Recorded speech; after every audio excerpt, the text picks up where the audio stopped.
Seorang anak laki-laki kaya membaca Al-Quran setiap hari pada pukul 7 pagi. Tanpa sengaja, dia melihat dan mengungkap sesuatu yang mengerikan. Setiap hari, tepat pukul 7 pagi, seorang anak miskin dengan tenang membuka Al-Quran yang sama. Hingga suatu hari si anak kaya memberanikan diri bertanya alasannya.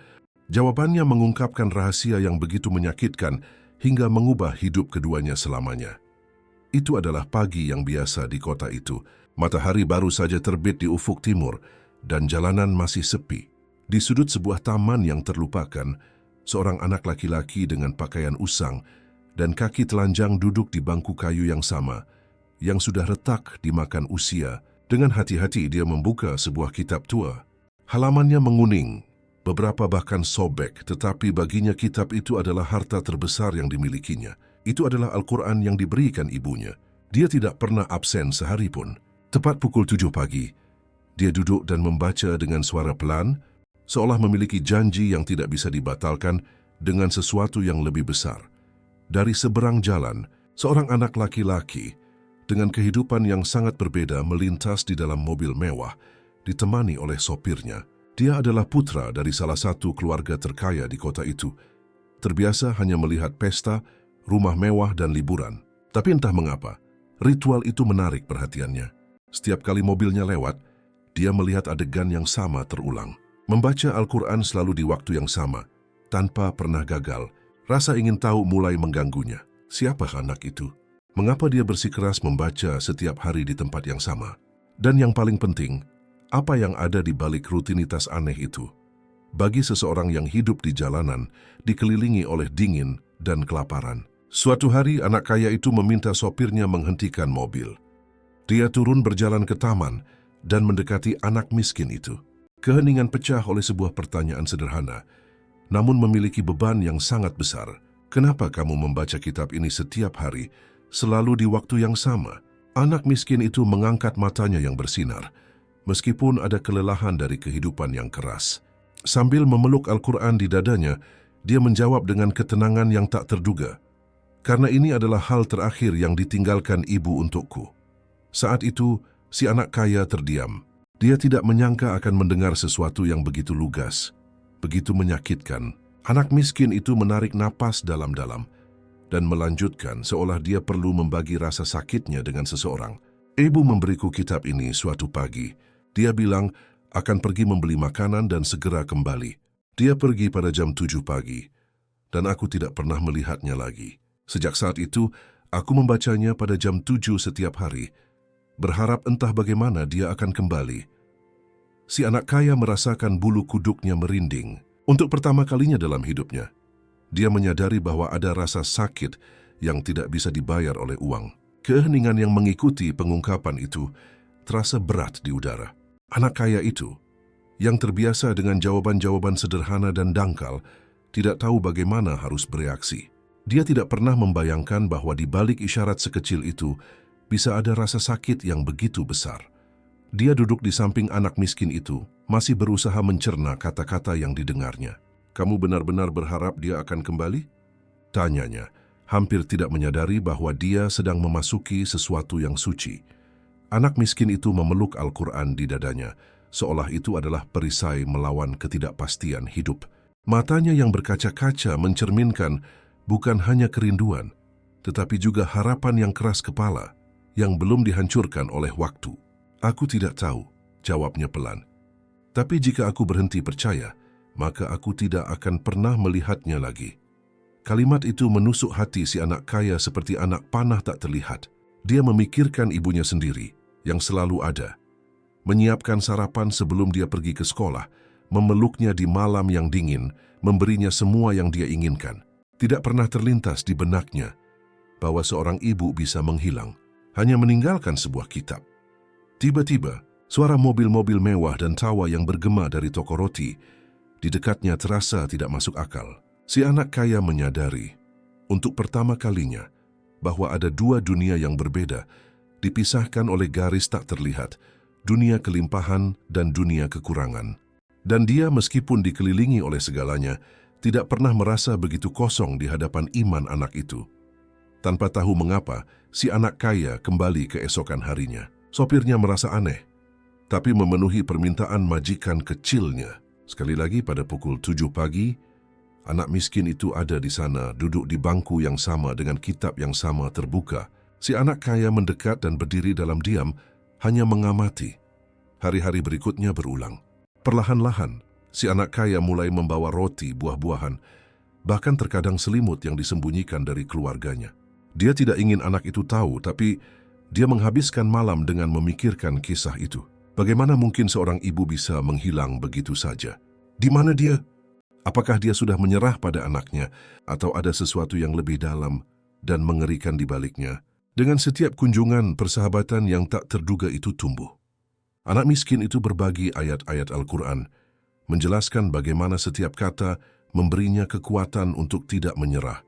Dan si anak kaya dalam diam menemukan jenis kekayaan yang tidak akan pernah bisa dibeli oleh uang. Dan jauh di lubuk hatinya tanpa menyadarinya, sebuah pertanyaan mengganggu pikiran si anak kaya. Bagaimana jika hilangnya ibu itu menyembunyikan kebenaran yang tidak ingin diungkapkan oleh siapapun? Si anak kaya tidak lagi datang hanya karena penasaran. Sekarang seolah ada sesuatu yang menariknya setiap pagi ke taman yang terlupakan itu. Sopirnya tidak mengerti kegigihan anak itu dan bahkan mencoba berargumentasi. Kamu punya janji kelas, kamu perlu istirahat. Mengapa kamu begitu peduli dengan anak ini? Tapi si anak kaya hanya menjawab, karena aku merasa belum tahu seluruh kebenarannya.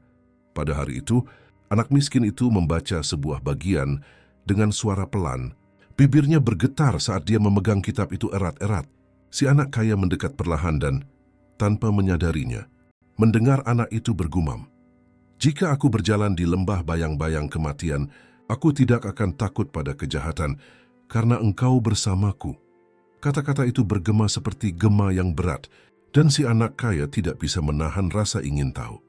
Dia duduk di sampingnya dan bertanya, kamu tidak pernah mendengar apapun tentang dia lagi? Tidak ada yang pernah memberitahu apa yang terjadi. Anak miskin itu menundukkan kepalanya dan terdiam sejenak. Jawabannya datang dengan suara serak. Mereka bilang mungkin dia dibawa pergi, bahwa dia jatuh ke tangan orang jahat.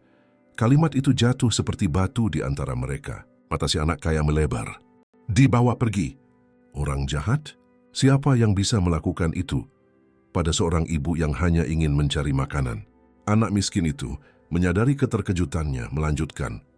Beberapa tetangga bilang bahwa pagi itu dia terlihat memasuki jalanan yang berbahaya di belakang pasar. Sejak saat itu dia tidak pernah kembali. Aku tidak tahu apakah dia masih hidup. Apakah dia pergi karena dia ingin, atau apakah seseorang mencegahnya untuk kembali? Aku hanya tahu aku tidak akan menyerah untuk menunggunya. Si anak kaya menelan ludah. Dia tidak pernah membayangkan bahwa hilangnya seorang ibu bisa menyembunyikan sesuatu yang begitu gelap. Dia tetap diam, tetapi di dalam dirinya api kegelisahan mulai tumbuh. Pada hari-hari berikutnya, si anak kaya tidak hanya menemani bacaan temannya, tetapi mulai mengajukan pertanyaan-pertanyaan diam-diam. Dia memulai percakapan dengan penjual, penduduk lama di daerah itu. Bahkan dengan penjaga yang lewat, jawabannya selalu tidak jelas. Seolah ada rahasia terkutuk yang terkubur di bagian kota itu. Seorang pedagang bahkan berbisik dengan nada rendah bahwa ada orang-orang kuat yang terlibat dalam hilangnya beberapa wanita miskin di daerah itu. Si anak kaya merasakan bulu kuduknya merinding. Apakah ibu anak itu juga salah satu korban tak terlihat ini? Dia menatap anak miskin itu, yang terus teguh dalam bacaan hariannya, dengan harapan ibunya akan kembali kapan saja. Tapi sekarang, si anak kaya tidak hanya melihat iman dalam adegan itu.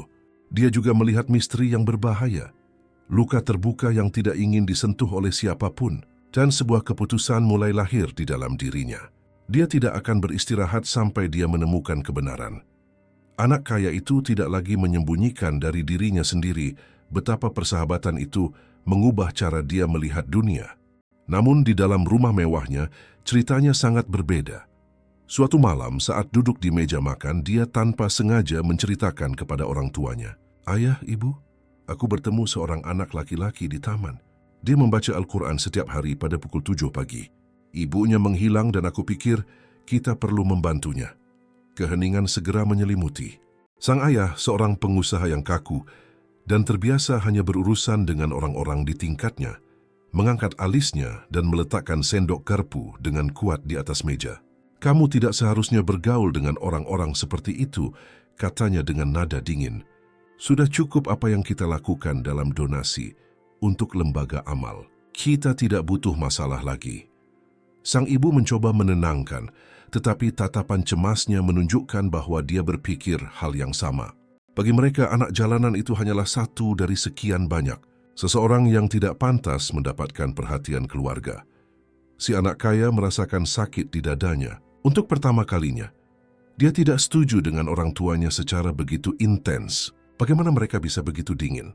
Apakah mereka tidak mengerti bahwa anak itu bukan hanya orang miskin, tetapi seseorang dengan kisah nyata yang ditandai oleh pengabaian dan misteri?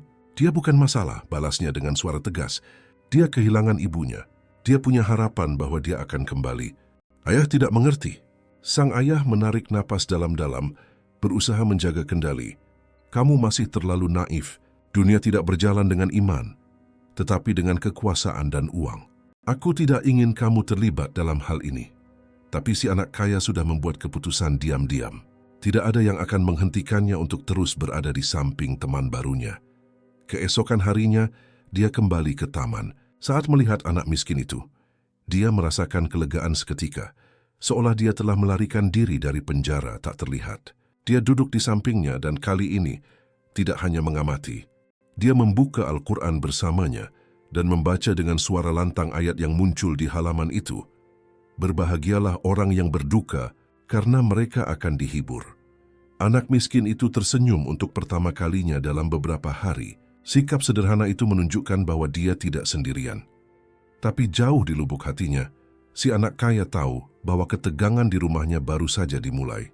Dan semakin dia terlibat dalam pencarian kebenaran itu, semakin besar risiko yang akan dia hadapi.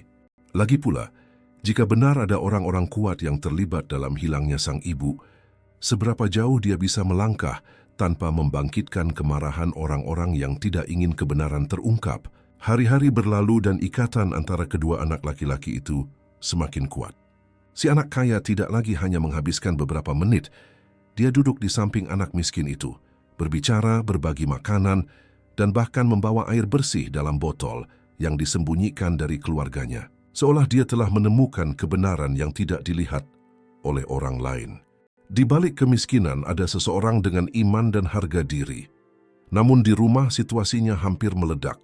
Sang ayah semakin kesal, menyewa seseorang untuk mengawasi langkah-langkah putranya secara diam-diam. Tidak butuh waktu lama untuk mendapatkan konfirmasi dari dugaannya. Pewaris itu memang bergaul dengan anak jalanan. Malam itu sang ayah tidak menunggu makan malam selesai. Dia memanggil putranya ke kantor dan dengan tatapan tajam melemparkan beberapa foto yang diambil secara diam-diam di atas meja. "Jelaskan ini," katanya. Anak itu menelan ludah. Dalam foto-foto itu, dia terlihat duduk di bangku taman, tersenyum di samping anak miskin itu, memegang Al-Quran bersamanya. Keheningan si anak kaya sudah cukup bagi ayahnya untuk kehilangan kesabaran. "Aku tidak akan mengizinkanmu bergaul dengan orang-orang seperti itu. Kamu punya nama yang harus dijaga, tanggung jawab, citra yang harus dilindungi." Anak itu mencoba berargumen, "Dia bukan orang seperti itu. Dia temanku. Dia kehilangan ibunya dan tidak ada yang pernah membantunya." Sang ayah memukul meja membuat gelas kristal bergetar. "Teman, kamu tidak tahu bahaya yang kamu hadapi. Orang-orang ini bisa memanfaatkanmu, bisa mencemari reputasi kita. Aku melarangmu kembali ke taman itu." Kata-kata itu memotong seperti pisau. Anak kaya itu meninggalkan kantor dengan hati hancur, naik ke kamarnya menutup pintu, dan menatap pantulannya di cermin. Untuk pertama kalinya, dia menyadari bahwa dia harus memilih, mematuhi suara ayahnya atau mendengarkan hati nuraninya sendiri. Keesokan paginya, pada pukul 7, bangku taman itu kosong. Anak miskin itu membuka Al-Quran sendirian, berusaha menjaga imannya, tetapi dia tidak bisa menyembunyikan kesedihannya. Di mana satu-satunya temannya? Sementara itu, di sisi lain kota, si anak kaya menatap jendela kamarnya.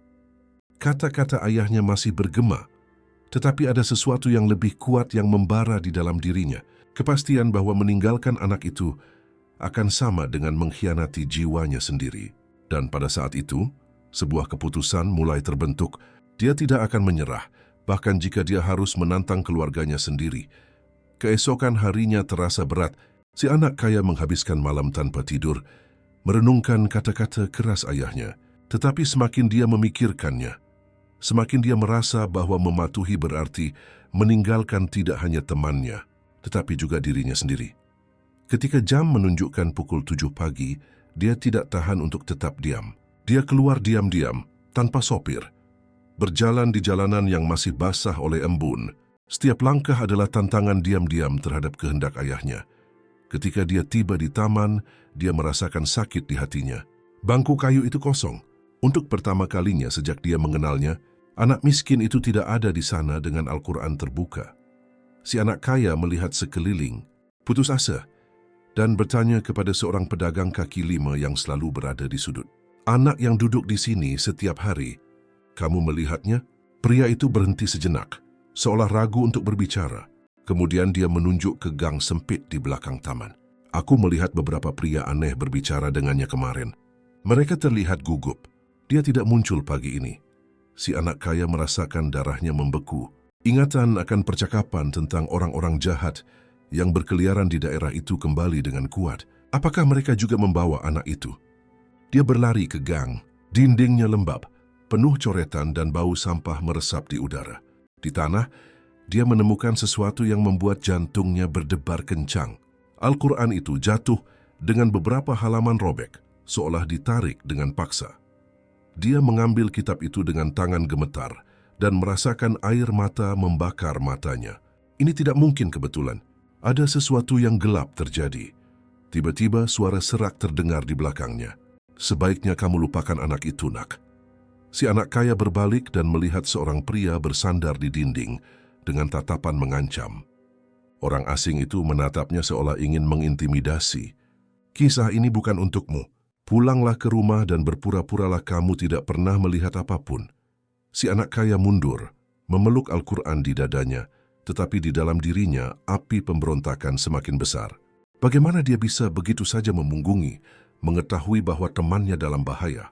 Dia berlari kembali ke rumah, tetapi dia bukan lagi orang yang sama. Saat dia melewati jalanan, sebuah pikiran mengganggu pikirannya. Jika bahkan harapan anak itu bisa dirampas, siapa lagi yang mungkin berada di balik ini? Dan mengapa begitu banyak orang tampaknya tahu sesuatu? Tetapi tidak ada yang punya keberanian untuk berbicara. Ketika dia tiba di kamarnya, dia meletakkan Al-Quran di atas meja dan bersumpah pada dirinya sendiri. Aku tidak akan beristirahat sampai aku menemukan anak itu, bahkan jika aku harus menghadapi rahasia yang tampaknya ingin disembunyikan oleh kota itu. Pencarian kebenaran. Anak kaya itu tidak bisa tidur malam itu. Gambar Al-Quran yang jatuh di gang menghantuinya seperti mimpi buruk. Tatapan mengancam dari pria yang menyuruhnya melupakan segalanya juga tidak hilang dari pikirannya. Tapi dia tahu bahwa mundur bukan lagi pilihan. Di pagi hari, alih-alih mengikuti rutinitas sekolah swastanya, dia membuat alasan dan kembali ke taman. Dia tidak menemukan temannya, tetapi memutuskan untuk berbicara dengan siapapun yang mau berbicara. Pertama, dia pergi ke penjual popcorn yang berada di dekat bangku itu. Dia bertanya tentang anak miskin itu dengan nada pelan. Pria itu menjawab, "Lihat nak, kamu tidak baik terlibat dalam hal ini. Daerah ini punya rahasia." Ibunya, mereka bilang, terlibat dengan orang-orang berbahaya. Mata si anak kaya menyipit. Orang-orang berbahaya? Bagaimana? Penjual itu ragu-ragu, melihat ke sekeliling dan kemudian berbisik. Beberapa orang bilang dia secara tidak sengaja terlibat dengan kelompok yang menipu wanita-wanita miskin. Mereka menjanjikan makanan, pekerjaan, tapi setelah itu tidak pernah kembali. Si anak kaya merasa perutnya mual. Potongan-potongan teka-teki mulai cocok. Ibu temannya tidak hanya meninggalkan anaknya. Mungkin dia jatuh ke dalam jebakan yang kejam. Bertekad untuk melangkah lebih jauh, dia berjalan ke pasar kecil di sudut, di mana dia ingat pernah mendengar bahwa wanita itu terakhir terlihat di sana. Suasana berbau rempah-rempah murah dan ikan segar. Penjaga toko, seorang pria tua dengan tatapan lelah, segera mengenali anak kaya itu dan, tanpa basa-basi, berkata, "Kamu seharusnya pergi. Masalah ini bukan untuk anak-anak." Tapi anak itu tidak menyerah. Dia meletakkan Al-Quran di atas meja, membukanya ke halaman yang ditandai oleh temannya, dan berbicara dengan tegas, "Aku tidak akan pergi sampai aku tahu kebenarannya." Penjaga toko itu menghela napas seolah dia membawa beban lama dan akhirnya mengungkapkan, "Pagi itu aku melihatnya. Dia lapar meminta makanan secara kredit." Kemudian, dua pria mendekat dan mengatakan mereka bisa membantunya, bahwa ada tempat di mana dia bisa mendapatkan banyak makanan. Dia percaya dan tidak pernah kembali. Jantung si anak kaya berdetak kencang. Sekarang dia punya petunjuk yang nyata. Ada pria-pria yang terlibat. Pria-pria yang memburu wanita-wanita rentan. Tapi siapa mereka? Dan mengapa tidak ada yang melakukan apapun? Dia meninggalkan pasar dengan Al-Quran di bawah lengannya, merasakan campuran ketakutan dan keberanian. Dia melihat ke taman yang kosong dan berjanji pada dirinya sendiri, "Aku akan menemukan temanku, dan aku akan mencari tahu apa yang mereka lakukan pada ibunya." Namun, dia tidak tahu seberapa besar janji itu akan membahayakan hidupnya sendiri. Ketika dia kembali ke rumah sore itu, si anak kaya masuk dalam diam, berusaha tidak menarik perhatian, tetapi ketidakhadirannya sepanjang hari tidak luput dari perhatian. Ayahnya menunggunya di ruang tamu, dengan tangan bersedekap dengan ekspresi yang penuh dengan kemarahan yang tertahan.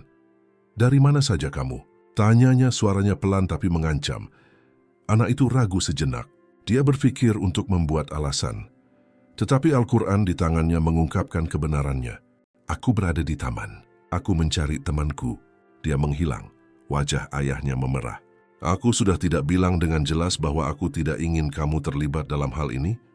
Kamu tidak mengerti bahayanya, atau lebih buruk lagi, kamu tidak mengerti rasa malu yang kamu bawa pada keluarga ini." Sang ibu duduk di sampingnya, mencoba menengahi. Mungkin dia hanya ingin membantu. Dia mencoba, tapi disela membantu. Ayahnya meledak. "Membantu akan menghancurkan kita. Orang-orang seperti itu tidak pantas mendapatkan perhatianmu. Dan jika polisi tidak melakukan apa-apa, itu karena tidak ada yang perlu dilakukan. Kamu tidak tahu apa yang kamu risikokan." Si anak kaya menarik napas dalam-dalam, merasakan jantungnya berdetak kencang. Ayah teman yang ayah sebut orang seperti itu adalah satu-satunya yang menunjukkan kepadaku apa artinya percaya. Ayah berbicara tentang kekuasaan dan uang, tetapi ayah tidak pernah berbicara tentang harapan. Dia kehilangan ibunya, dan dia masih tidak menyerah. "Jika aku meninggalkan ini, aku tidak akan pernah mengenali diriku di cermin lagi." Ruangan itu menjadi hening. Sang ayah tidak percaya, tidak menyangka akan ada keberanian sebesar itu. Sang ibu, di balik tatapan tegang, tampaknya merasakan kebanggaan yang tersembunyi, tetapi tidak memiliki keberanian untuk menunjukkannya. "Mulai hari ini, kamu dilarang keluar rumah tanpa izin." Ayahnya memerintah, memukul sandaran lengan kursi. "Dan jika kamu mencoba, aku sendiri yang akan mengambil tindakan yang tidak akan kamu sukai." Anak itu naik ke atas dengan Al-Quran yang ditekan di dadanya. Kata-kata ayahnya bergema seperti rantai tak terlihat. Tapi di dalam dirinya, api pemberontakan tumbuh. Dia merasa bahwa semakin dia mencoba menghentikannya, semakin kuat keinginannya untuk melanjutkan. Malam itu, berbaring di tempat tidur empuknya, dia menatap langit-langit yang gelap dan berbisik pada dirinya sendiri. "Aku tidak akan menyerah, bahkan jika aku harus menghadapi kalian semua." Dan untuk pertama kalinya, dia menyadari bahwa perjuangan yang dia hadapi bukan hanya untuk teman miskinnya atau ibunya yang hilang, tetapi juga melawan kedinginan yang mendominasi keluarganya sendiri. Terus mencari keesokan paginya, si anak kaya bangun pagi, tetapi tidak turun untuk sarapan bersama keluarga. Sebaliknya, dia membuka jendela kamarnya dan mengamati para penjaga yang mengawasi rumah. Ayahnya telah menepati janjinya. Dia tidak akan membiarkannya keluar tanpa diikuti. Tapi anak itu tidak mau menyerah. Dengan kelincahan seseorang yang memiliki tujuan yang lebih besar dari ketakutan, dia menunggu saat yang tepat dan keluar melalui pintu belakang, memanjat tembok kecil yang mengarah ke jalan samping. Jantungnya berdebar kencang, tetapi Al-Quran yang disembunyikan di bawah lengannya memberinya kekuatan. Dia berjalan ke taman, meskipun dia tahu kemungkinan besar dia tidak akan menemukan temannya. Dan memang bangku itu kosong, namun yang dia temukan adalah sebuah petunjuk yang akan mengubah segalanya. Di tanah di dekat pohon tempat anak miskin itu biasa bersandar, ada selembar kertas yang kusut. Dia membukanya dengan hati-hati dan melihat sesuatu yang ditulis dengan huruf-huruf gemetar. Jika aku tidak kembali, cari di jalanan gudang-gudang tua. Mereka membawaku. Si anak kaya merasakan kakinya lemas. Itu bukan hanya catatan biasa. Itu adalah permintaan tolong. Temannya telah meninggalkan petunjuk yang jelas, percaya bahwa seseorang suatu hari akan menemukannya. Tanpa berpikir dua kali, dia menyimpan kertas itu di sakunya dan menuju ke alamat itu. Jalanan gudang-gudang tua berada di bagian kota yang belum pernah dia injak. Bangunan-bangunan itu ditinggalkan. Jendela-jendelanya pecah, dinding-dindingnya mengelupas. Keheningan itu mengganggu, hanya dipecah oleh suara anjing yang menggonggong di kejauhan. Saat dia berjalan, dia mulai merasa dia sedang diawasi. Naluri berteriak untuk kembali, tetapi ingatan akan temannya mendorongnya maju. Tiba-tiba dia mendengar langkah kaki di belakangnya. Dia berbalik dan melihat sosok berkerudung menghilang di antara bayang-bayang. Jantungnya berdetak kencang. Dia memeluk Al-Quran di dadanya, menarik napas dalam-dalam dan terus berjalan. Semakin dia mendekati gudang-gudang itu, semakin dia merasa dia memasuki wilayah terlarang. Saat itulah, melalui celah di salah satu pintu kayu, dia melihat sesuatu yang membuatnya membeku. Sekelompok pria berkumpul, berbicara dengan suara pelan. Dia tidak bisa mendengar semuanya, tetapi satu kalimat terdengar jelas seperti pisau. Wanita itu menghilang bertahun-tahun yang lalu, tetapi anaknya masih bersikeras untuk mencarinya. Kita perlu menyelesaikan ini sebelum ada yang tahu terlalu banyak. Si anak kaya mundur perlahan, dengan jantungnya hampir meledak. Sekarang dia yakin mereka secara langsung terhubung dengan hilangnya itu. Dia harus keluar dari sana dan memberitahu temannya apa yang telah dia temukan. Tetapi saat dia melangkah mundur, lantai berderit di bawah kakinya. Suara itu bergema di koridor, dan segera suara-suara di dalam gudang terdiam. Siapa di sana? Teriak salah satu pria. Anak itu menahan napas, tapi sudah terlambat. Pintu tiba-tiba terbuka, dan seorang pria berbadan besar keluar melihat ke sekeliling. Matanya menatap si anak kaya yang membeku di tempatnya. "Hei nak!" Pria itu maju. Si anak kaya berlari secara naluriah. Jantungnya hampir keluar dari mulutnya. Gang sempit membuat pelarian menjadi sulit, tetapi dia merayap di antara peti-peti yang rusak dan karung sampah, berusaha mengecoh pengejarnya. Suara sepatu bot berat yang berdentum di lantai membuat ketakutan berlipat ganda. Dia berbelok di tikungan dan menemukan tangga besi yang berkarat yang mengarah ke atap salah satu gudang. Dia naik dengan cepat, tangannya gemetar, lututnya tergores oleh logam. Dia tiba di puncak dengan terengah-engah, tetapi tidak punya waktu untuk beristirahat.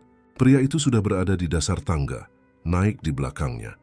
Tanpa jalan keluar, si anak kaya berlari di sepanjang atap, merasakan ubin-ubin tua retak di bawah kakinya. Satu langkah salah dan dia bisa jatuh. Angin dingin menerpa wajahnya, bercampur dengan rasa metalik dari ketakutan. Tiba-tiba dia menemukan sebuah lubang, skylight yang rusak yang mengarah ke dalam gudang. Tanpa berpikir, dia menjatuhkan dirinya melewatinya, jatuh di atas tumpukan karung kain. Rasa sakitnya kuat, tetapi dia masih hidup. Dalam kegelapan gudang, dia bersembunyi di balik tumpukan peti, berusaha mengendalikan napasnya. Dari luar dia mendengar pria itu berteriak, "Jika aku menangkap anak itu, dia tidak akan pernah membuka mulutnya lagi." Si anak kaya memeluk Al-Quran di dadanya, berkeringat dingin. Sekarang dia yakin dia terlibat dalam sesuatu yang jauh lebih besar dan lebih berbahaya dari yang dia bayangkan.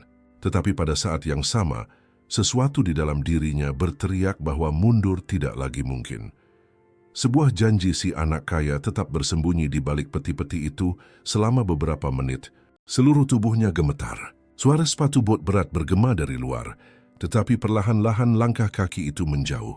Dia menunggu sampai keheningan mendominasi gudang, dan akhirnya berani keluar dari persembunyiannya. Dengan hati-hati, dia menemukan sebuah pintu samping kecil yang setengah terbuka dan melarikan diri ke jalan yang sepi. Jantungnya masih berdebar, napasnya pendek, tetapi dia tahu dia harus melanjutkan. Catatan temannya adalah satu-satunya petunjuknya, dan menyerah bukanlah pilihan. Mengikuti gang-gang sempit, dia mendengar suara yang samar, hampir tidak terdengar, sebuah batuk. Dia mendekat perlahan. Dan saat dia berbelok di tikungan, dia melihatnya. Anak miskin itu meringkuk di balik peti kayu, memeluk Al-Quran seolah itu adalah satu-satunya perlindungannya. Si anak kaya berlari ke arahnya dan berlutut dengan lega, "Aku mencarimu di mana-mana. Kamu baik-baik saja?" Anak miskin itu mengangkat matanya, tetapi tidak menjawab.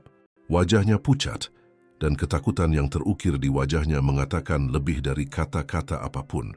Dia gemetar seolah dia telah melihat sesuatu yang mustahil untuk digambarkan. "Apa yang terjadi?" desak si anak kaya, mencoba menyentuh bahunya. Anak miskin itu hanya menggelengkan kepalanya seolah dia memohon untuk tidak didesak. Dia memeluk Al-Quran di dadanya dan bergumam, hampir tidak terdengar, "Aku tidak bisa bicara. Jika aku bicara, mereka akan menemukanku juga." Si anak kaya merasakan bulu kuduknya merinding. Siapa mereka? Apa yang anak itu lihat? Dia mencoba menenangkannya. "Kamu tidak sendirian. Aku di sini, tapi aku harus mengerti apa yang mereka lakukan pada ibumu."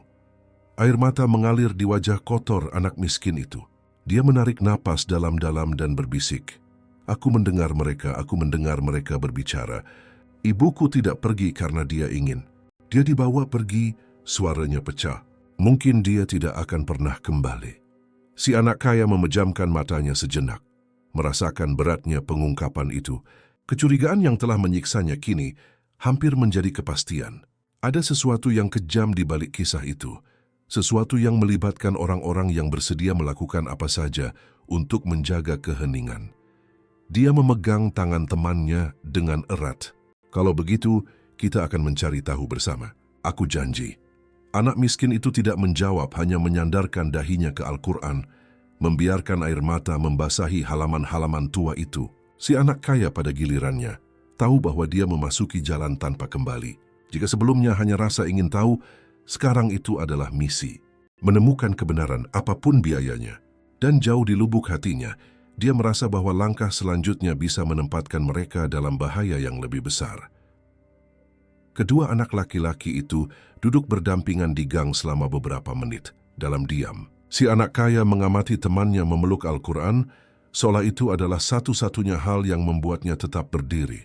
Udara terasa berat, tetapi ada kepastian yang tumbuh di dalam dirinya. Kisah itu menyembunyikan lebih dari yang mereka bersedia ungkapkan. "Biarkan, aku melihat Al-Quranmu," pinta si anak kaya dengan hati-hati. Anak miskin itu ragu memeluk kitab itu di dadanya.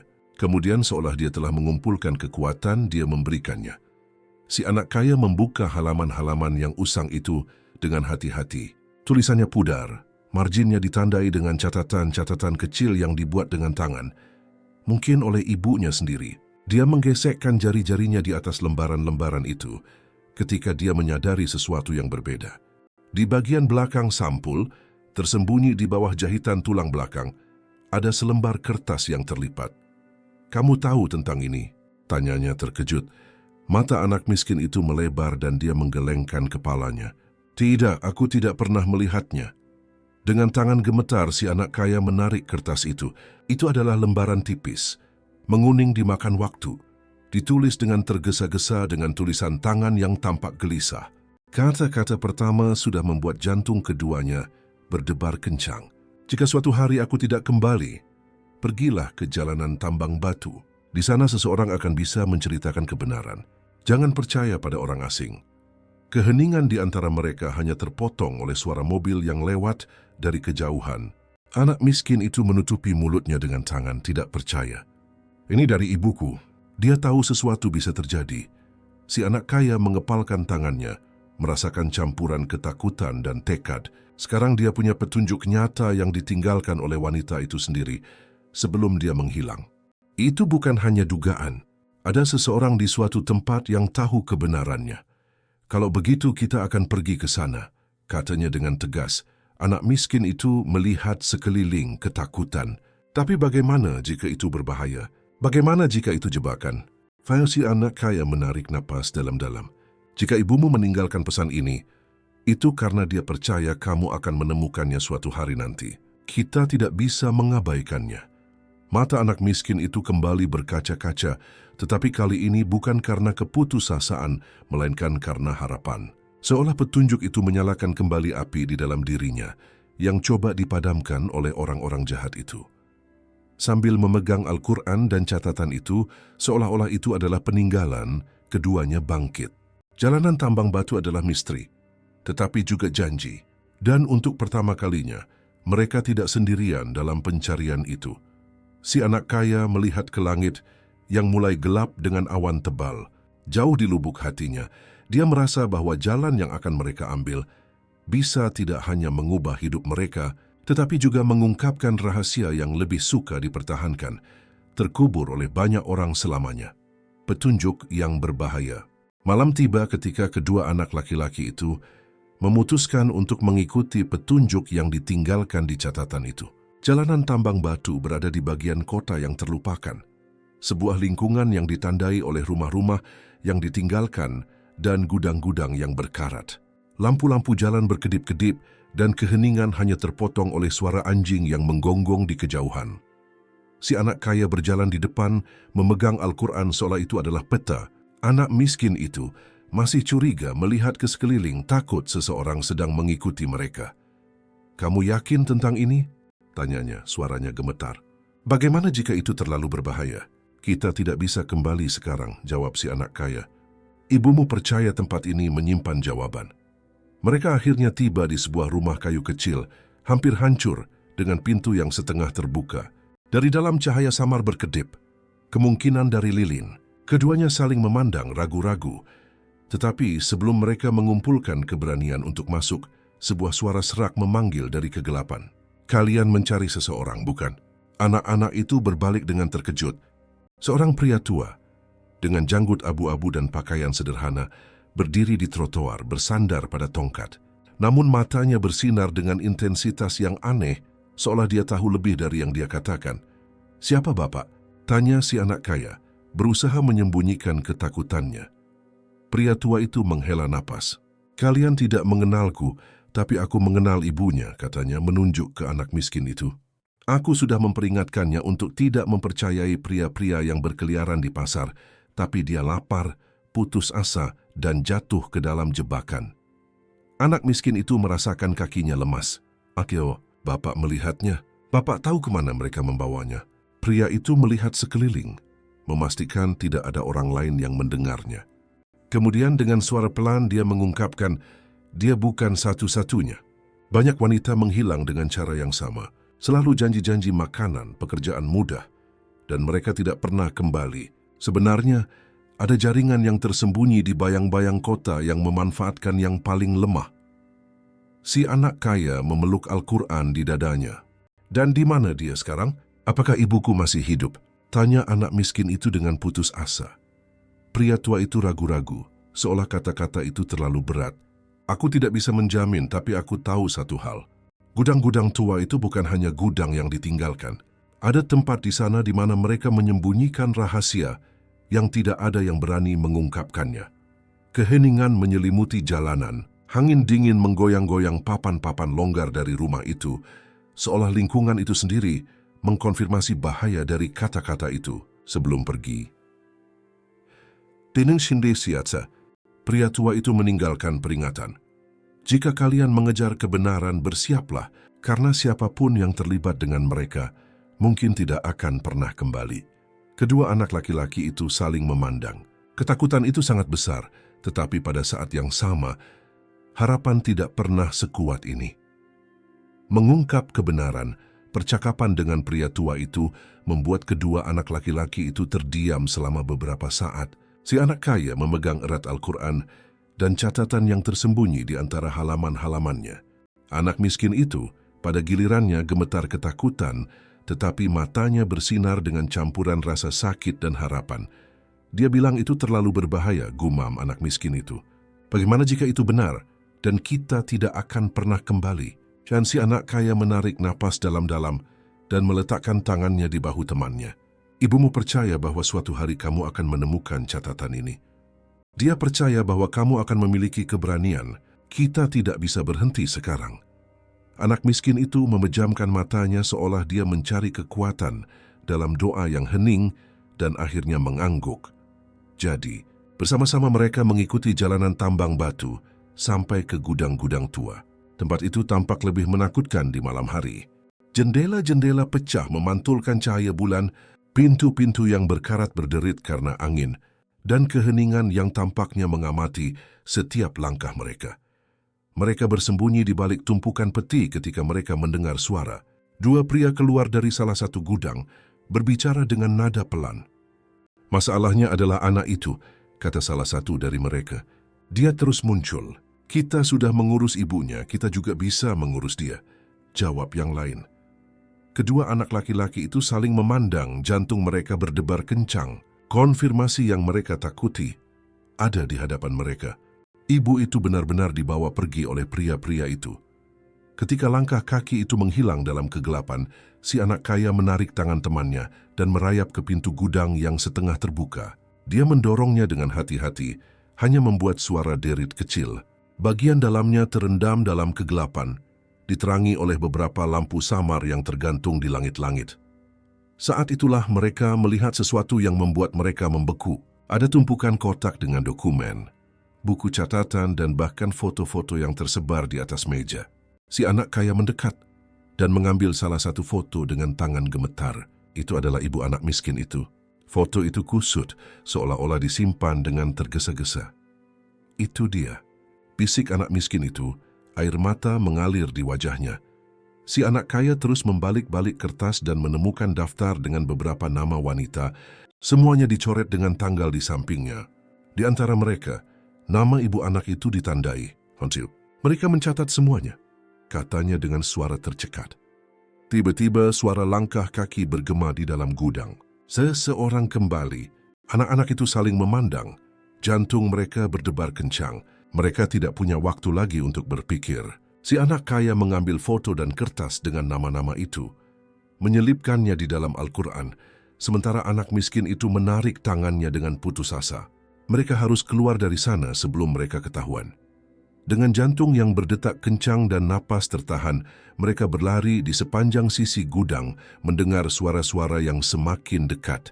Pelarian itu berisiko, tetapi sekarang mereka tidak hanya membawa iman dan harapan.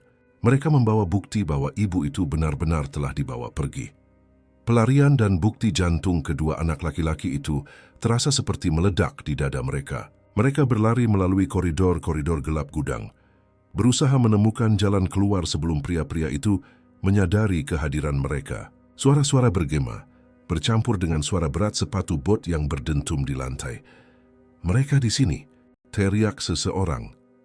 Anak miskin itu meraih tangan temannya, dan bersama-sama mereka melewati pintu samping yang mengarah ke belakang gudang. Malam itu dingin dan angin kencang, membuat lempengan-lempengan logam saling berbenturan, sebagai peringatan bahwa tidak ada jalan keluar yang mudah. Si anak kaya memegang erat Al-Quran di dadanya. Di dalamnya ada bukti, foto ibu itu, dan daftar nama.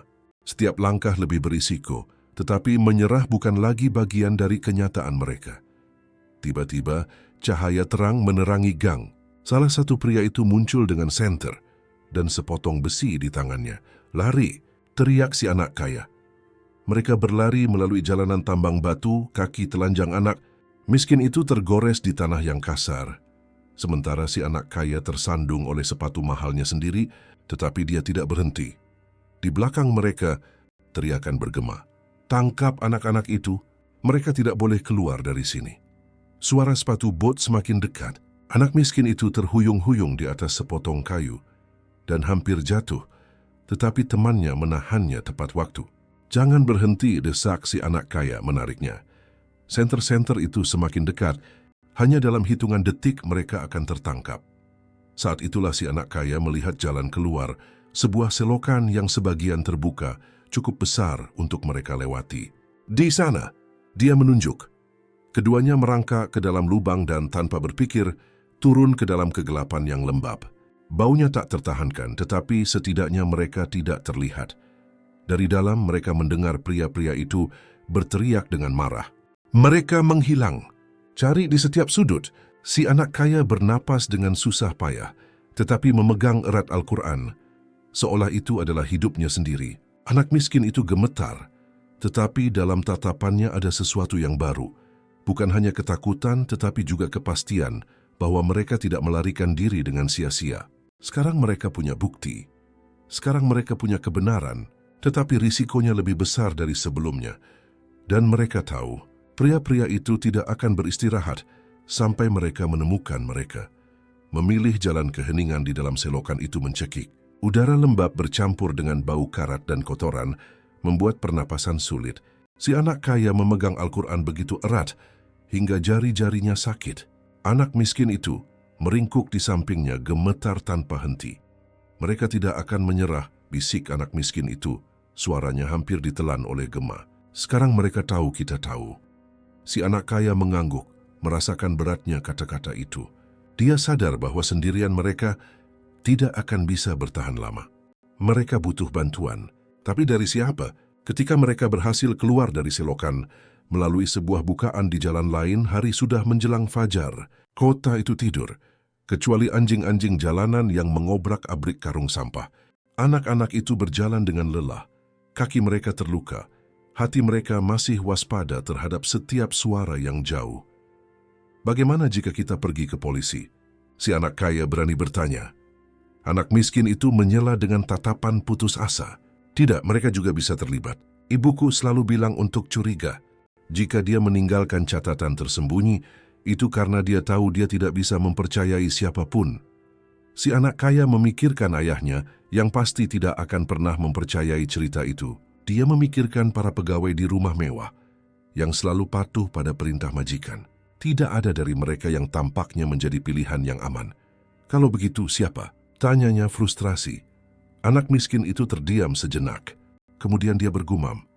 Mungkin pria tua di jalanan tambang batu. Dia tahu banyak hal. Dia mengambil risiko untuk memberitahu kita. Mungkin dia bisa membantu kita lebih jauh. Si anak kaya merenung. Mempercayai seseorang berarti melepaskan keamanan yang masih tersisa. Tetapi pada saat yang sama, tanpa dukungan mereka akan sepenuhnya sendirian. Saat mereka berjalan, mereka melewati sebuah masjid sederhana dengan pintu terbuka bahkan di malam hari. Suara azan bergema dengan lembut. Keduanya berhenti hampir secara naluriah. Di dalam cahaya lilin menerangi mimbar yang sederhana dan keheningan terasa damai. Di sini kita aman untuk saat ini, kata si anak kaya. Mereka masuk dan duduk di bangku kayu. Anak miskin itu meletakkan Al-Quran di lututnya dan membukanya secara acak. Matanya tertuju pada sebuah ayat yang tampaknya berbicara langsung kepada mereka. Kebenaran akan membebaskanmu.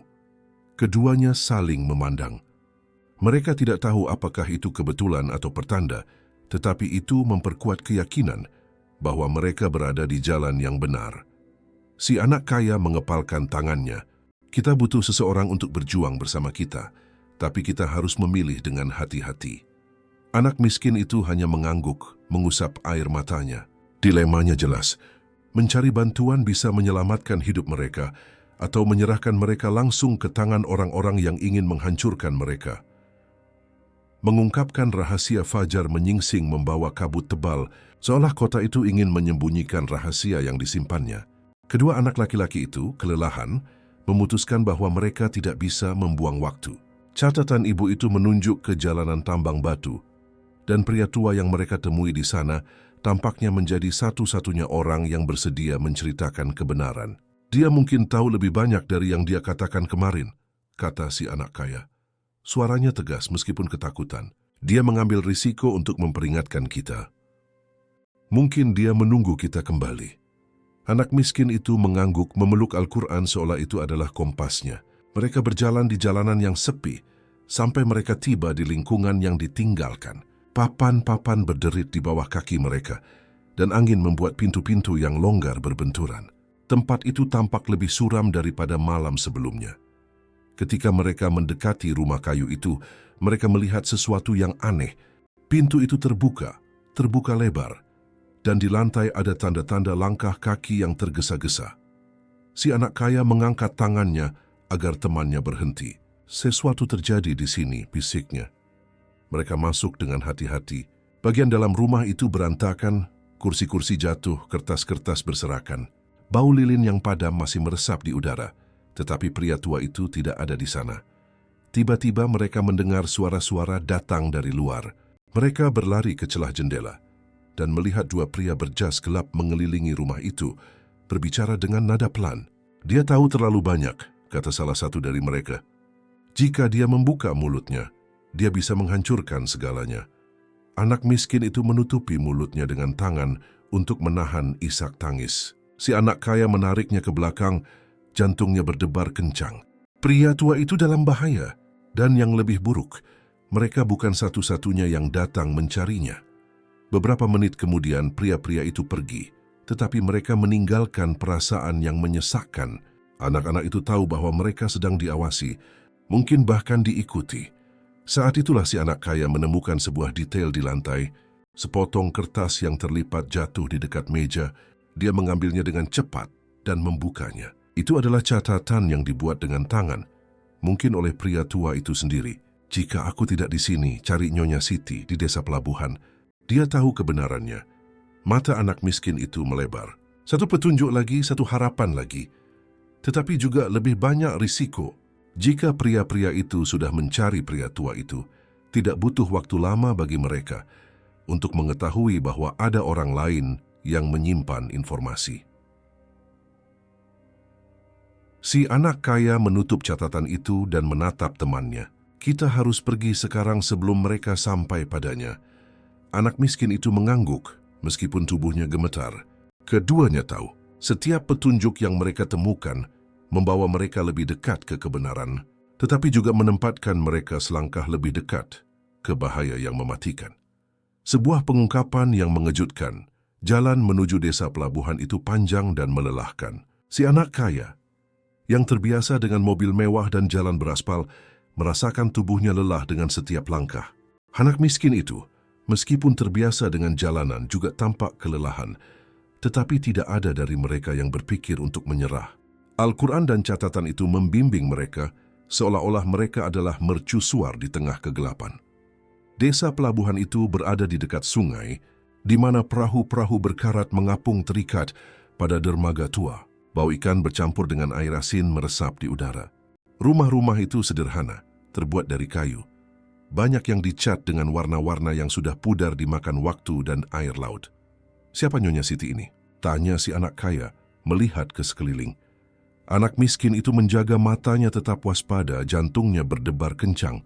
Jika pria tua itu mempercayainya, dia pasti seseorang yang mengenal ibuku. Setelah beberapa pertanyaan diam-diam kepada penduduk setempat, mereka tiba di sebuah rumah biru kecil dengan pintu rendah. Mereka mengetuk dengan hati-hati, dan pintu itu terbuka perlahan. Seorang wanita tua dengan rambut putih yang diikat sanggul sederhana muncul. Tatapannya, meskipun ada kerutan, tegas dan waspada. "Kalian anak-anak itu?" tanyanya bahkan sebelum mereka mengucapkan sepatah kata pun. Keduanya saling memandang terkejut. "Pria tua itu memperingatkanku bahwa kalian mungkin akan datang," dia melanjutkan. "Masuklah dengan cepat." Ruangan itu kecil, hanya diterangi oleh lampu minyak. Lukisan-lukisan tua menghiasi dinding, dan di atas meja ada kertas, foto, dan kliping koran. Nyonya Siti duduk dan menatap anak-anak itu dengan serius. "Aku mengenal ibumu," katanya, menatap langsung ke anak miskin itu. "Dia adalah wanita yang kuat, tapi dia putus asa pagi itu. Dia tidak punya apa-apa untuk diberikan padamu, dan dia percaya pada janji-janji palsu yang dia dengar. Aku mencoba memperingatkannya, tapi sudah terlambat." Anak miskin itu memegang Al-Quran erat-erat, air mata mengalir di wajahnya. Apa yang terjadi padanya? Di mana dia? Nyonya Siti menarik napas dalam-dalam, seolah dia membutuhkan keberanian untuk berbicara. "Ibumu dibawa ke tempat tersembunyi, sebuah kelompok yang memanfaatkan kelaparan dan kemiskinan. Mereka tidak hanya menipu wanita, mereka mengendalikan banyak hal di kota ini." Si anak kaya merasakan perutnya mual. "Siapa mereka?" Wanita tua itu menunduk, menggerakkan tangannya dengan gugup.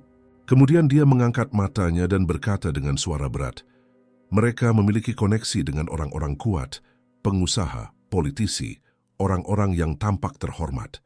Itulah mengapa tidak ada yang berbicara. Itulah mengapa hilangnya orang-orang seperti ibumu diperlakukan seolah-olah tidak pernah ada." Keheningan menyelimuti ruangan. Kedua anak laki-laki itu saling memandang, terkejut. Ibu anak itu bukan hanya korban yang hilang, tetapi bagian dari sesuatu yang jauh lebih besar dan lebih gelap.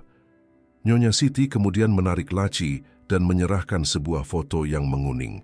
Di dalamnya ada beberapa wanita di sebuah gudang. Di antara mereka adalah ibu anak miskin itu.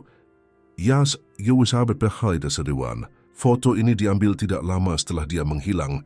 Itu adalah bukti bahwa dia masih hidup. Anak miskin itu menutupi mulutnya dengan tangan emosional. Untuk pertama kalinya, dia punya tanda nyata bahwa ibunya mungkin ada di suatu tempat menunggunya.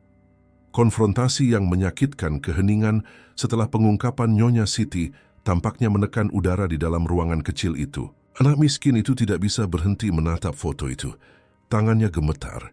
Dia ada di sana, ibunya hidup, meskipun dengan tatapan lelah dan hilang. Itu adalah bukti bahwa semua yang dia dengar sampai saat itu bukan hanya rumor atau harapan kekanak-kanakan. Di mana dia sekarang? Tanyanya dengan suara serak. Andy, betul, Nyonya tahu. Nyonya Siti menunduk. Aku tidak bisa mengatakan dengan pasti. Foto ini sudah bertahun-tahun yang lalu. Yang aku tahu adalah kelompok itu menahannya di lokasi yang berbeda, selalu berpindah-pindah. Bukan hanya dia, banyak wanita lain juga dibawa pergi. Si anak kaya membungkuk ke depan, jantungnya berdetak lebih kencang. Siapa yang memimpin kelompok ini? Siapa yang punya kekuasaan yang cukup untuk menghilangkan begitu banyak orang tanpa ada yang melakukan apapun? Wanita tua itu ragu-ragu. Matanya mengamati ruangan seolah takut seseorang bisa mendengarnya.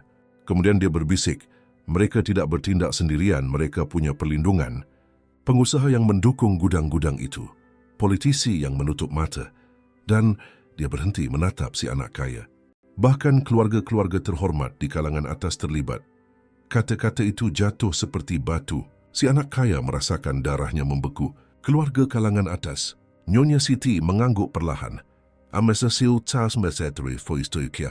Ya, orang-orang yang punya banyak uang sering berpikir mereka bisa membeli keheningan. Mata anak miskin itu melebar dan dia berbalik ke arah temannya. Bagaimana jika keluargamu ada di tengah-tengah ini? Si anak kaya tidak bergerak. Sebuah ingatan muncul ayahnya, mengatakan dengan tegas bahwa dia tidak ingin dia terlibat. Mengatakan bahwa hal-hal ini bukan untuknya. Tiba-tiba kata-kata itu memiliki bobot lain. Mungkinkah ayahnya sendiri tahu kebenarannya? Wanita tua itu melanjutkan, suaranya berat. Aku sudah mendengar nama-nama yang dibisikkan di bayang-bayang. Salah satunya adalah nama pria yang sangat terkenal. Seseorang yang selalu menampilkan dirinya sebagai dermawan kota, tetapi sebenarnya mendapatkan keuntungan dari penderitaan orang lain. Si anak kaya tidak perlu mendengar lebih banyak. Dia merasakan tubuhnya gemetar. Intuisinya mengkonfirmasi apa yang dia takuti. Ayahnya sendiri lebih dekat dengan kisah ini daripada yang dia ingin percaya. Anak miskin itu melihat ekspresi temannya dan berbisik, "Menurutmu?" Si anak kaya mengepalkan tangannya. "Jika ini benar, keluargaku sendiri mungkin menyembunyikan apa yang terjadi pada ibumu." Keheningan kembali mendominasi ruangan, tetapi kali ini bukan hanya ketakutan. Itu juga kemarahan dan perasaan bahwa kebenaran akan meledak seperti bom di dalam hidup mereka. Nyonya Siti meletakkan tangannya di atas meja dan berkata, "Jika kalian ingin melanjutkan, kalian harus memiliki keberanian, karena menghadapi kebenaran bisa lebih menyakitkan daripada hidup dalam keraguan." Konfrontasi. Perjalanan pulang adalah yang paling sulit dalam hidup si anak kaya. Dia berjalan dalam diam, Al-Quran menempel di dadanya, sementara pikirannya berputar dalam pusaran. Kata-kata Nyonya Siti bergema seperti palu. Memana si awetet, keluarga-keluarga kalangan atas terlibat. Saat dia melewati gerbang rumah mewah itu, dia merasa bahwa setiap detail yang familiar sekarang tampak mencurigakan. Dinding yang sempurna, lukisan yang mahal, para pegawai yang diam, semuanya menyembunyikan beban yang tidak pernah dia sadari sebelumnya. Selama makan malam, dia mengamati ayahnya dengan mata yang berbeda. Pria yang elegan, dengan suara tegas dan postur yang mengesankan, tampak begitu yakin pada dirinya sendiri, sehingga hampir tidak mungkin membayangkan bahwa dia menyimpan rahasia. Tetapi dalam setiap gerakannya, si anak kaya sekarang melihat tanda-tanda. Tatapan curiga ketika putranya datang terlambat. Kekakuan ketika topik taman muncul, tergesa-gesa untuk mengubah topik. "Kamu terlalu diam hari ini," komentar sang ibu. berusaha terdengar ringan. Si anak kaya menarik napas dalam-dalam dan tanpa berpikir terlalu banyak mengatakan, "Damset si Rumbi, hari ini aku bertemu dengan seseorang yang mengenal ibu temanku." Garpu ayahnya berhenti di udara selama sedetik. Itu cepat, tetapi cukup bagi anak itu untuk menyadarinya. Tatapan dingin, hampir tidak terlihat, muncul di mata pria itu sebelum dia melanjutkan gerakannya dan menjawab dengan suara tegas. "Aku sudah bilang padamu jangan ikut campur dalam masalah ini." Keheningan menyebar di meja makan. Jantung anak itu berdetak kencang. "Bagaimana jika keluargamu menyembunyikan sesuatu?" Tanyanya, suaranya gemetar tetapi penuh keberanian. Sang ibu menatapnya dengan terkejut. Sang ayah meletakkan sendok garpu dengan tenang, tetapi tatapannya sekarang adalah ancaman murni. paubikmen.com di "Hati-hati dengan apa yang kamu katakan, nah. Ada hal-hal yang tidak kamu mengerti." Si anak kaya merasakan tubuhnya membeku, tetapi juga menyadari reaksi itu lebih dari sekadar peringatan sederhana. Itu adalah tanda bahwa ada sesuatu yang disembunyikan. Malam itu terkunci di kamarnya, dia membuka Al-Quran dan melihat foto ibu temannya. Wajahnya tampak memohon agar dia tidak menyerah. Catatan bukti tatapan ayahnya. Semuanya menunjuk pada kebenaran yang menyakitkan. Keluarganya sendiri entah bagaimana terhubung dengan hilangnya itu. Air mata turun tanpa suara, tetapi segera digantikan oleh api tekad. Jika ayahnya terlibat, dia tidak bisa mundur. Dia perlu menghadapi tidak hanya pria-pria di gudang, tetapi juga kekuasaan yang mengalir di dalam rumahnya sendiri. Dan jauh di lubuk hatinya dia tahu, konfrontasi berikutnya bisa mengubah hidupnya selamanya. Kebenaran terungkap malam itu, keheningan di rumah mewah itu terasa lebih berat dari sebelumnya. Si anak kaya tidak bisa makan malam. Dia merasa bahwa setiap tatapan dari ayahnya membawa lebih dari sekadar otoritas. Itu menyembunyikan ketakutan dan kemarahan dari seseorang yang memiliki sesuatu untuk hilang. Setelah para pegawai pergi, anak itu mengumpulkan keberanian, meletakkan Al-Quran di atas meja, membukanya ke halaman di mana dia telah menyimpan foto dan daftar nama, dan menatap langsung ke ayahnya. "Aku tahu apa yang ayah sembunyikan." Pria itu mengangkat matanya perlahan dan keheningan yang mematikan menyelimuti ruangan. "Apa yang kamu bicarakan?" Suaranya terdengar dingin, penuh perhitungan. Si anak kaya menarik napas dalam-dalam. "Tentang ibu temanku, tentang daftar wanita yang hilang, tentang gudang-gudang tua." Ekspresi ayahnya sedikit berubah, tapi itu sudah cukup. Tatapan yang sejenak goyah mengkonfirmasi bahwa kata-kata itu telah tepat sasaran. "Dari mana kamu mendapatkan ini?" tanya pria itu, suaranya lebih pelan tapi penuh ancaman. "Itu tidak penting. Yang penting adalah ayah tahu. Ayah tahu hal-hal ini terjadi. Dan ayah tidak melakukan apa-apa." Sang ayah bangkit perlahan. Bayangannya memproyeksikan di atas meja. "Po, aku sudah memperingatkanmu untuk tidak ikut campur. Kamu tidak tahu siapa yang kamu hadapi." Anak itu mengepalkan tangannya. "Aku tahu. Aku menghadapi ayah." Sang ibu yang duduk dalam diam sampai saat itu menutupi mulutnya dengan tangan, terkejut. Matanya dipenuhi air mata, seolah dia juga membawa rahasia yang tidak pernah diucapkan. "Nak," gumamnya, tetapi tidak punya keberanian untuk melanjutkan. Si anak kaya menatap balik ayahnya, merasakan jantungnya berdebar kencang. Untuk pertama kalinya, dia tidak hanya melihat sosok mengesankan dari pria yang mengendalikan bisnis dan keputusan. Dia melihat kaki tangan hubungan langsung dengan penderitaan begitu banyak keluarga. "Apa yang ayah lakukan pada ibu temanku?" Suara anak itu keluar gemetar tetapi tegas. Sang ayah menyipitkan matanya. "Hati-hati dengan kata-kata, nak. Kebenaran ini bisa menghancurkan lebih dari yang kamu bayangkan." Dan pada saat itu, anak itu menyadari, perjuangan itu bukan hanya untuk mengungkapkan apa yang terjadi pada ibu temannya, itu juga untuk menghadapi kegelapan yang ada di dalam rumahnya sendiri. Keheningan setelah kata-kata ayahnya terasa memotong udara di ruangan itu. Si anak kaya merasakan kakinya gemetar, tetapi dia tidak mundur. Anak miskin itu, yang menemaninya malam itu tersembunyi di balik pintu, akhirnya masuk dengan Al-Quran di tangannya dan mata penuh air mata. "Kalau begitu, bicaralah," dia berteriak, suaranya bergema di rumah mewah itu. "Di mana ibuku?" Mata ayah si anak kaya melebar sesaat, terkejut dengan keberanian anak jalanan di dalam rumahnya. Tetapi dia segera kembali ke sikap dinginnya. "Ibumu?"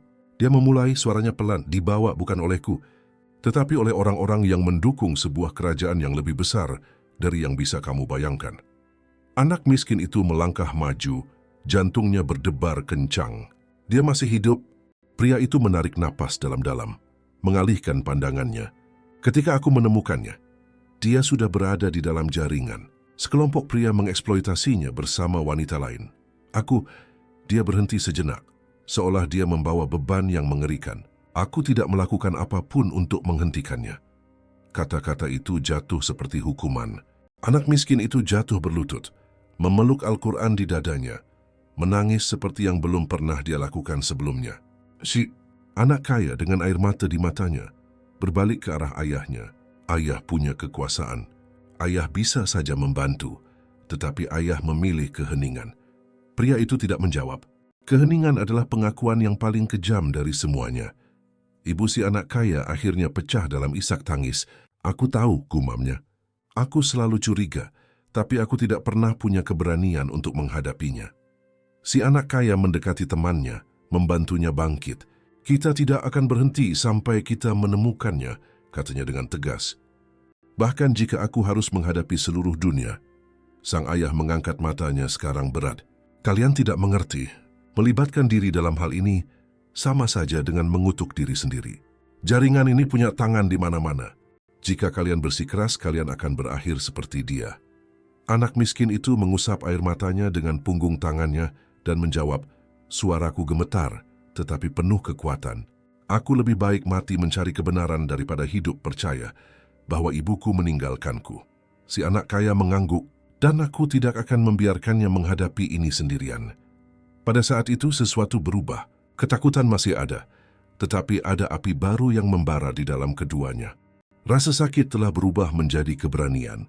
Dan untuk pertama kalinya, harapan untuk bertemu kembali dengan sang ibu terasa lebih nyata dari sebelumnya. Akhir dari sebuah perjalanan pengungkapan ayah itu masih bergema di udara seperti guntur yang tidak berhenti.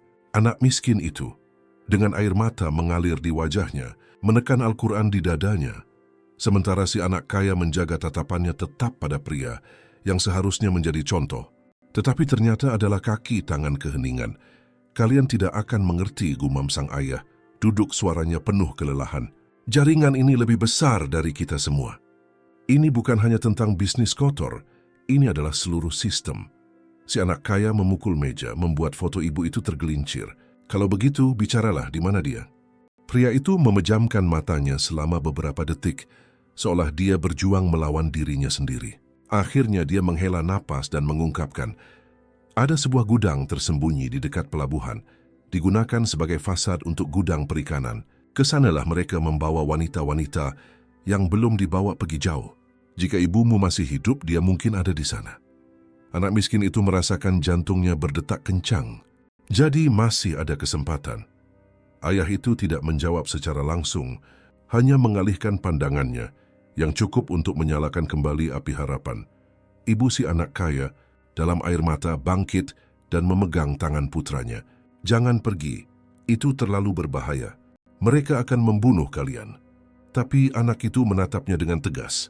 Jika aku tidak pergi, aku akan mati di dalam. Malam itu juga, kedua anak laki-laki itu bersiap dalam diam. Anak miskin itu hanya membawa Al-Quran dan foto ibunya. Si anak kaya menyimpan catatan dengan nama-nama itu dan senter kecil yang dia ambil secara diam-diam dari rumah mewah. Sebelum pergi, dia menatap ayahnya untuk terakhir kalinya. Jika dia masih di sana, aku akan membawanya kembali. Dan tidak ada yang ayah katakan akan menghentikanku. Pria itu tetap diam, tetapi jauh di lubuk matanya ada sesuatu yang belum pernah dilihat putranya. Rasa bersalah.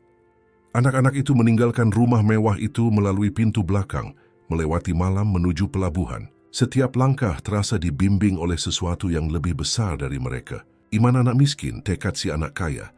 Dua kekuatan yang berbeda sekarang bersatu dalam satu tujuan yang sama. Angin laut membawa bau garam dan karat. Saat mereka mendekati gudang-gudang perikanan, mereka bisa melihat cahaya-cahaya samar di cakrawala. Si anak kaya merasakan jantungnya berdebar kencang.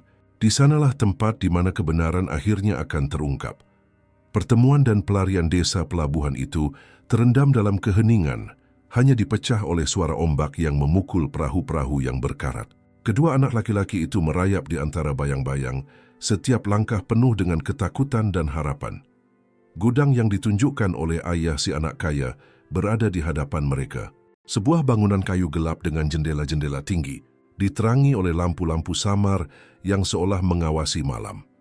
Ini di sini, gumam anak miskin itu.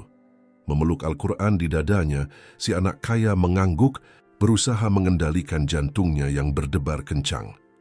Mereka menemukan sebuah celah di samping di antara papan-papan yang rusak dan masuk. Bau ikan dan jamur sangat menyesalkan. Di dalam, pemandangan itu suram, tumpukan kotak jaring ikan, dan di bagian belakang, koridor sempit yang mengarah ke pintu besi. Tiba-tiba, mereka mendengar suara. Dua pria berbicara di dekat pintu. Kita harus memindahkan wanita-wanita itu besok pagi. Semakin cepat, semakin baik. Anak miskin itu menahan napas, merasakan kakinya gemetar. Si anak kaya menariknya ke belakang peti. Keduanya tidak bergerak, sementara suara-suara itu bergema. Ketika langkah kaki itu menjauh, mereka bernapas lega dan memutuskan untuk maju. Mereka tiba di pintu besi dan mendorongnya dengan hati-hati. Di sisi lain ada ruang yang luas dan remang-remang, di mana beberapa wanita duduk di lantai, lesu tetapi hidup. Mata anak miskin itu melebar, jantungnya berdebar kencang. Dia mencari-cari wajah yang dikenalnya. Ibu, gumamnya hampir tanpa suara. Salah satu wanita mengangkat kepalanya perlahan. Matanya lelah, tetapi masih penuh kehidupan bertemu dengannya. Air mata mengalir di wajahnya saat dia bergumam, "Anakku!" Anak miskin itu berlari ke arahnya, memeluknya dengan sekuat tenaga yang dia miliki. Al-Quran jatuh ke tanah, tapi sekarang itu tidak penting. Dia akhirnya memilikinya kembali dalam pelukannya. Si anak kaya emosional, mencoba menahan air matanya, tetapi tidak ada waktu untuk merayakan. Dari luar, langkah-langkah berat mendekat. Salah satu pria itu telah melihat pintu yang terbuka. "Kita harus keluar sekarang," kata si anak kaya, membantu ibu itu bangkit. Tetapi sebelum mereka bisa melarikan diri, pintu terbuka dengan keras. 3 pria masuk, senter dan sepotong besi di tangan mereka. "Aku tahu anak-anak itu akan muncul lagi," teriak salah satu dari mereka. Si anak kaya menatap temannya lalu ke ibunya. Jantungnya berdetak begitu kencang hingga terasa akan meledak. Tidak ada pilihan. Mereka harus lari untuk hidup mereka. Dia mengambil Al-Quran dari tanah dan dengan gerakan cepat membuka ruang, mendorong tumpukan kotak. Suara itu menarik perhatian pria-pria itu. Tetapi itu memberi mereka detik-detik berharga bagi ketiganya untuk berlari melalui koridor sempit menuju pintu samping. Teriakan kemarahan bergema di belakang mereka. Penyelamatan itu berhasil, tetapi pelarian akan menjadi bagian yang paling berbahaya. Awal yang baru suara senter dan teriakan bergema semakin dekat. Ketiganya berlari melalui pasir yang lembut, tetapi sang ibu lelah dan lemah karena bertahun-tahun menderita, tersandung di setiap langkah. Anak miskin itu mendukungnya dengan sekuat tenaga, sementara si anak kaya mati-matian mencari jalan keluar. Di belakang mereka, bayangan-bayangan pria-pria itu mendekat, langkah-langkah mereka yang mantap menjejak tanah. "Mereka akan menyusul kita," teriak anak miskin itu, suaranya tercekat karena ketakutan. Si anak kaya melihat sekeliling, jantungnya berdebar kencang. Saat itulah dia melihat sebuah perahu kecil, setengah ditinggalkan diikat dengan tali di dermaga. "Cepat, lewat sini," dia menunjuk. Ketiganya berlari ke arah perahu, tetapi salah satu pria melihat mereka dan berteriak, "Mereka di sana!" Semua senter berbalik ke arah mereka, menerangi pelarian itu seolah-olah itu siang hari. Si anak kaya menarik tali perahu dengan kuat, mencoba melepaskannya. Tetapi tali itu terikat dalam simpul yang erat. Anak miskin itu putus asa mulai memukul tali dengan batu, sementara sang ibu memohon, "Pergi tanpa aku, mereka akan menangkap kalian." "Tidak pernah," teriak putranya. Air mata mengalir di wajahnya. "Aku sudah menunggu bertahun-tahun untuk mendapatkanmu kembali. Aku tidak akan kehilanganmu lagi." Si anak kaya berhasil melepaskan sebagian tali, tetapi langkah kaki sudah bergema di belakang mereka. Salah satu pria begitu dekat, sehingga dia hampir bisa meraih ibu itu. Secara impulsif, si anak kaya mengangkat Al-Quran dan menggunakannya untuk memukul senter penyerang, menjatuhkannya ke tanah dan memadamkan cahayanya. Sekarang, dia berteriak. Anak miskin itu berhasil melepaskan simpul terakhir dan bersama-sama mereka mendorong perahu ke air. Sang ibu masuk lebih dulu, kemudian kedua anak laki-laki itu mulai mendayung secara darurat dengan tangan mereka, sementara para pria berlari ke tepi dermaga, berteriak dan melemparkan batu. Dengan setiap meter mereka menjauh, jantung mereka tampaknya kembali ke dada. Tetapi mereka belum aman. Laut gelap bergejolak, dan mereka tidak tahu apakah mereka bisa sampai ke sisi lain. Anak miskin itu memeluk ibunya erat-erat, menangis karena lega dan takut pada saat yang sama. Si anak kaya, dengan lengan yang lelah mendayung melihat ke belakang. Pria-pria itu masih berada di tepi, berteriak dan mengancam akan membalas dendam, tetapi pada saat itu, saat melihat jarak semakin jauh, dia menyadari bahwa mereka telah berhasil melarikan diri. Mereka belum sepenuhnya aman, tetapi untuk pertama kalinya ada harapan yang nyata. Harapan yang abadi perahu itu mencapai pasir di teluk kecil ketika matahari mulai terbit. Ketiganya turun dengan terhuyung-huyung kelelahan, tetapi hidup. Sang ibu hampir tidak bisa berdiri, dan anak miskin itu mendukungnya dengan sangat hati-hati, sementara air mata lega mengalir di wajahnya. "Aku tahu ibu akan kembali," gumamnya dengan suara serak. "Setiap hari pada pukul 7 aku membaca Al-Quran menunggu ini." Dia memeluknya erat juga menangis. Iman inilah yang membuat kita tetap bersama, bahkan dari jauh.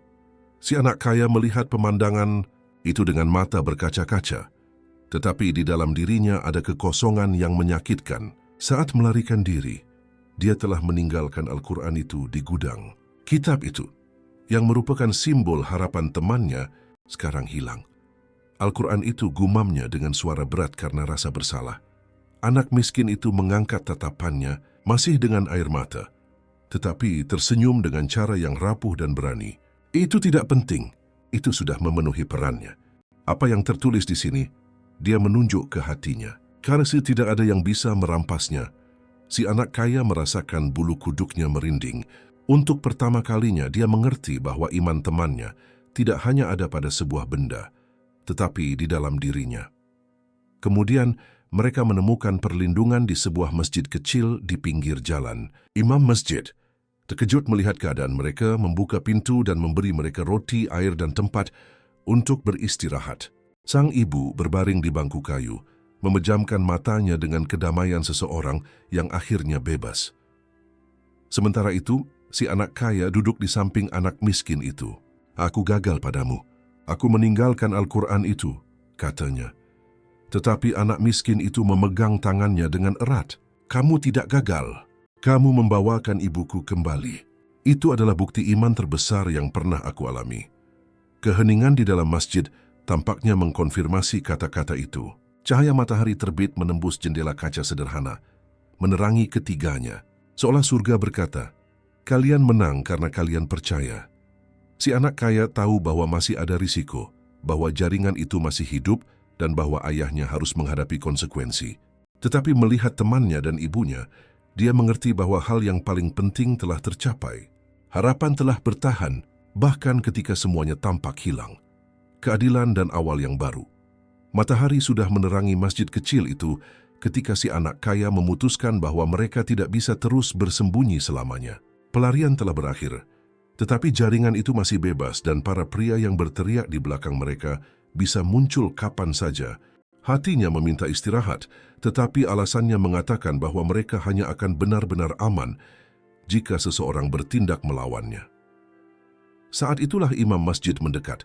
Dia telah mendengar sebagian percakapan dan melihat keadaan ibu yang diselamatkan, dia tidak ragu. Dia mengambil telepon tua dari kantor imam dan menelepon polisi secara langsung. "Sudah waktunya kebenaran terungkap," katanya, menatap anak-anak itu dengan tegas. "Kalian tidak perlu membawa beban ini sendirian." Anak miskin itu masih memeluk ibunya, melebarkan matanya. Tapi bagaimana jika mereka tidak percaya? Bagaimana jika mereka berada di pihak orang-orang jahat? Imam itu menepuk bahu anak itu dengan tenang. Tidak semua orang menjual diri. Ada orang-orang jujur yang bersedia berjuang. Beberapa menit kemudian, suara sirene bergema di desa. Mobil polisi berhenti di depan masjid, dan beberapa petugas bersenjata turun dengan cepat. Si anak kaya bangkit, memegang erat daftar nama dan foto ibu itu, bukti yang telah dia simpan dengan sangat hati-hati. Ini, katanya, menyerahkannya kepada kepala polisi. Mereka menahan wanita-wanita di gudang-gudang pelabuhan. Kami melihatnya dengan mata kepala kami sendiri. Para polisi saling memandang, terkejut, tetapi tidak ragu. Sebuah operasi segera diorganisir dan mobil-mobil patroli menuju ke gudang-gudang itu. Jantung anak-anak itu berdebar kencang saat mereka mendengar konfirmasi melalui radio. Lokasi ditemukan, korban diselamatkan, tersangka ditahan. Anak miskin itu jatuh berlutut, menangis karena lega. Untuk pertama kalinya, dia merasa bahwa mimpi buruk itu benar-benar berakhir. Ibunya memeluknya erat, air mata bercampur dengan air matanya. "Sudah berakhir anakku, sekarang kita bebas." Si anak kaya juga menangis tetapi dengan cara yang berbeda. Dia menyadari bahwa mereka akhirnya bisa hidup tanpa ketakutan yang konstan. Tidak ada pria yang akan mengejar mereka lagi. Di akhir pagi, ketika semuanya tampak lebih tenang, kepala polisi kembali ke masjid dan mendekati anak-anak itu. "Kalian berani. Berkat kalian banyak orang diselamatkan." Anak miskin itu mengusap matanya dan menjawab, "Suaraku tegas meskipun ada air mata. Itu bukan hanya keberanian, itu adalah harapan." Si anak kaya mengangguk melihat ke arah temannya, dan itu adalah persahabatan. Imam itu tersenyum bangga, dan itu adalah iman. Di luar, langit cerah dan matahari menerangi setiap detail desa. Tidak ada lagi teriakan, tidak ada lagi pengejaran, tidak ada lagi ketakutan, hanya awal yang baru. Kedua anak laki-laki itu berjalan bersama dengan ibu di samping mereka, merasakan untuk pertama kalinya bahwa mereka benar-benar aman. Si anak kaya tahu bahwa dia masih harus menghadapi ayahnya, dan bahwa dunia orang kaya akan mencoba menutupi skandal itu, tetapi semua itu tidak penting. Mereka telah menang, dan di hati masing-masing sebuah kepastian bergema. Tidak peduli seberapa gelap malam, harapan akan selalu terbit. Jika Anda menyukai cerita ini, silakan suka dan berlangganan saluran ini agar tidak ketinggalan video-video berikutnya.